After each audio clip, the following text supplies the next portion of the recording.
Hello, welcome to Windows 10 Pro.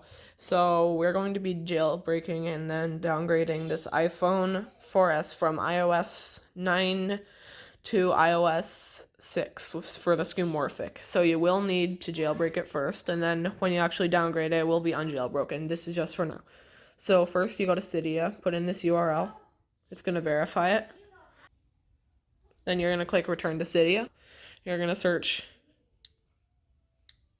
KDFU app, and then you're going to click Modify, then you're going to click Install, then you're going to click Confirm. So once it's complete, click Return to Cydia, and then go home. Then you're going to see it there. You're going to click it. You're going to click Find Bundle. You're going to click Download IBSS, and then wait for it to say downloaded. And then it says downloaded. So you're going to click Find, then that, and then enter. Entering bye-bye system for now.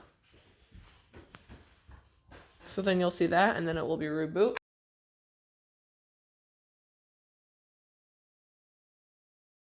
And then if iTunes opens up, you can just click close and exit out of iTunes. We need 3U tools now.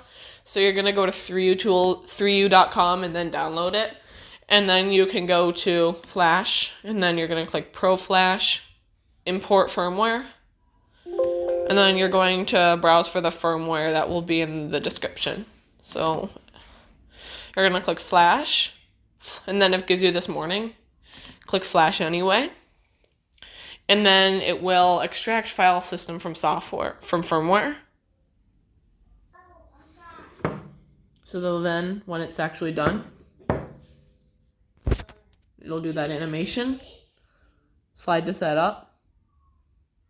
And you just click Start Using iPhone. And then you have your iPhone 4S fully downgraded to iOS 6. iOS 6.1.3 on a 16GB iPhone 4S.